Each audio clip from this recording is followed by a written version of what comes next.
X-ray spectrum. How is X-ray produced? X-ray was the subject of the first Nobel Prize. It was discovered by William Röntgen. X-rays are easily produced, by the way.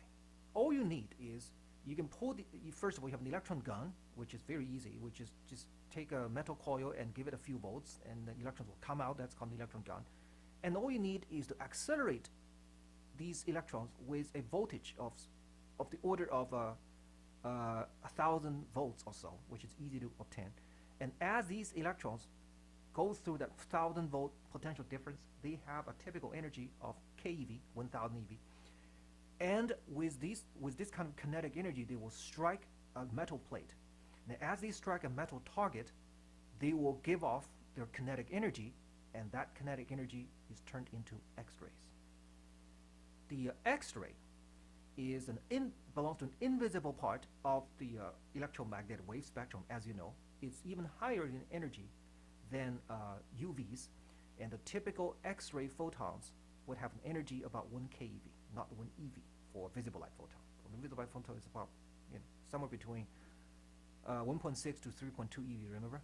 But here we're talking about keV or higher for X-ray. So here is a typical situation when you look at the spectrum of the X-ray, which is the frequency or the wavelengths of X-ray coming from a certain certain target. After the electrons at high speed bombard the metal target, the X-ray are given off, and this is the plot of the intensity of the X-ray that you capture as a result. There are a couple of interesting things to note. Okay, one of them is there is a minimum wavelength, and that minimum wavelength turns out to be very easily predictable. It depends on one thing, and that is what kind of acceleration voltage these electrons went through. It has nothing to do with what kind of metal target it hits. It's just what kind of acceleration voltage you gave. Can we understand that? Well, yes, we can understand that. Here's what's going on. These electrons will hit the metal target at very high speed, and they have a lot of kinetic energy to give up upon deceleration. Okay, this whole spectrum is called Bremsstrahlung. Bremsstrahlung is a German word for deceleration radiation. So the electrons decelerate, giving up their kinetic energy in exchange for the radiation of X-rays. Strahlung means radiation. Bremsstrahlung is called braking radiation. So the electrons, it's like a car. You apply a brake, it slows down. Here it's being slowed down by the metal atoms. The electrons will collide with the metal atoms, giving up their kinetic energy. Typically, an electron will not give up its entire kinetic energy in one collision. It will keep on going, slow down, eventually it will give up all of its kinetic energy. But there are possibilities that an electron will give up its entire energy in one gulp for some electrons. And these guys will then give off a photon with all the kinetic energy the electron has, right? And that, of course, is the greatest kinetic energy you can possibly get from the entire beam. And the corresponding X-ray photon will therefore have the greatest possible energy, which is the kinetic energy of the entire electron, given up in this one collision. And what is the kinetic energy of this entire electron? That's very easy. That's just E times delta V. Delta V is the acceleration voltage. It becomes the energy of that X-ray photon. And X-ray photon energy is HF, which is hc over lambda. This is as much energy you can possibly give up for that electron in one gulp. And therefore, lambda will be the shortest lambda minimum. So you see, lambda minimum is just hc over E delta V. Very, very simple. For example, if delta V equals 1,000 volts, okay, 1,000 volts, what's lambda minimum equal to? What's lambda minimum equal to? Well, you can use this calculation here. Delta E, which is equal to E times delta V.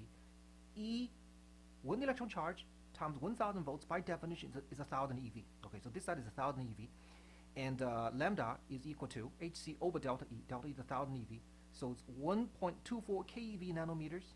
That's the combination of hc. Again, you see how useful this is. Divided by 1 keV. That's delta E. What do you get? Lambda minimum equals what? 1.24 nanometers. See how simple this is? So you see, this is determined by only delta V. Has nothing to do with the atomic structure of the target being bombarded. And this indeed was experimentally verified. And what you get is nanometers, which is to be compared with the wavelength of visible light, which is about around 500 nanometers. This is about 1 nanometer, so it's X-ray.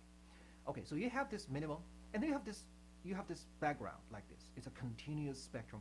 This is when the electron gradually loses its kinetic energy upon collisions many times with different atoms. So the energy given off in each collision, we're talking about an elastic collision. Okay, elastic collision. So nothing happens to the metal atom itself upon collision except that it can absorb part of the kinetic energy, and the electron will lose part of the kinetic energy. That energy loss is continuous, and therefore there is no quantization here. It's continuous like this.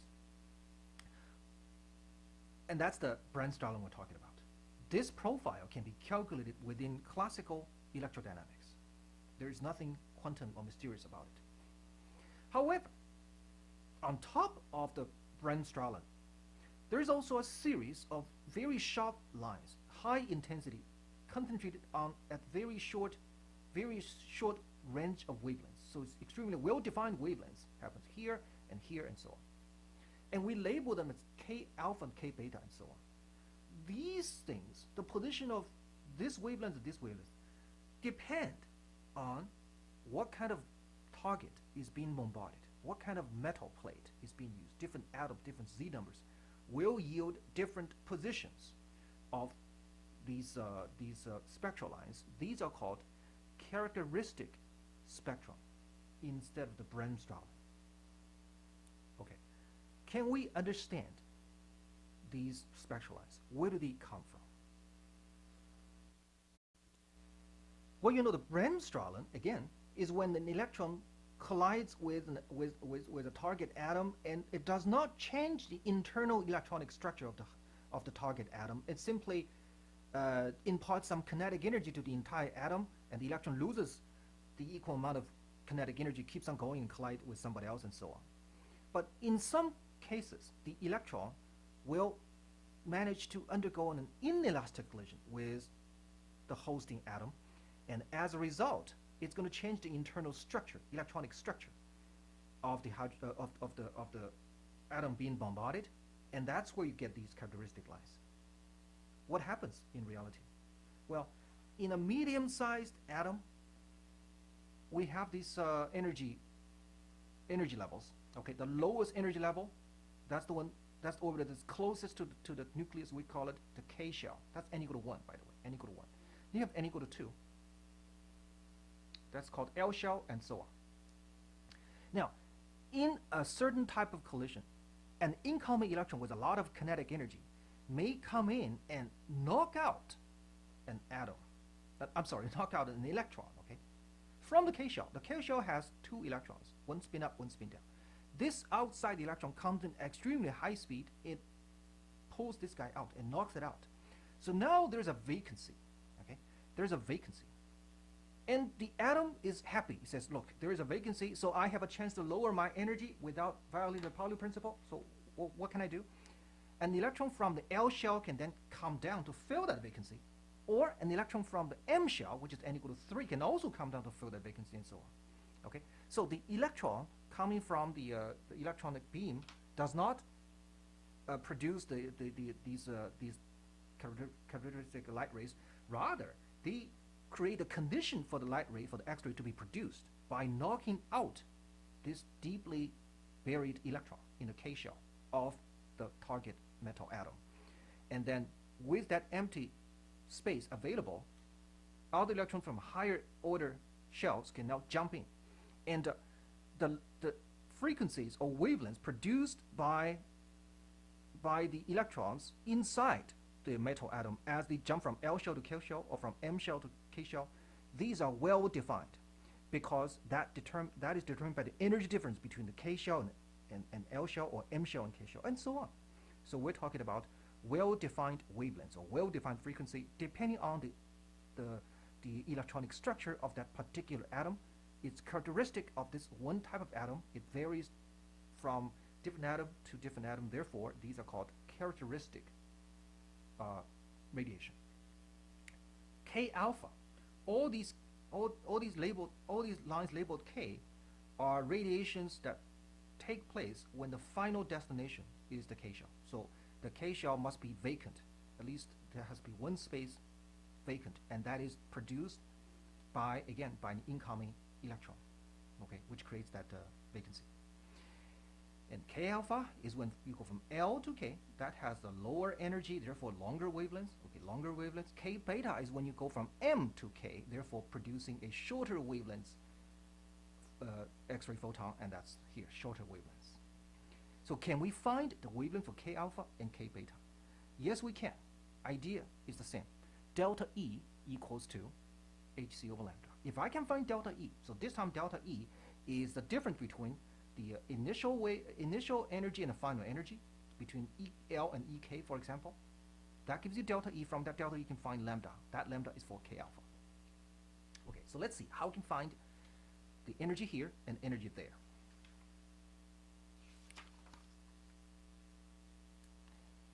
The situation, if you want to think about it in a hard way, it's quite difficult to analyze, because we're dealing with an intermediate sized electrons, atoms with a whole bunch of electrons, let's say 30, 40, 50 electrons. And we must consider electronic interaction. They repel each other. It's not just the electron versus the nucleus. It's also electrons versus electrons themselves. Now, suppose there is a vacancy in the L shell. So there's a vacancy here. And an electron in the L shell then decides to come in to fill the vacancy. What is the energy of this electron initially? What is its energy finally? If I know that, EL minus EK, that's delta E, right?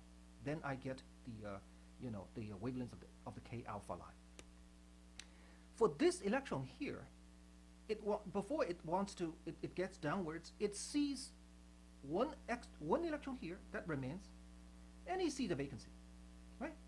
So to that electron, from the perspective of that electron, when he looks towards the nucleus, it sees the nucleus, of course, with positive ZE, and it also sees that extra electron that's still there.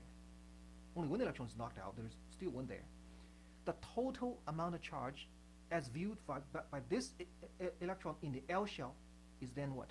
Z minus 1, right? Z minus 1. Now, what about all the other electrons? Well, these other electrons are in a higher orbital, and therefore they are further away from the atom, from the center of the atom, compared with the L shell.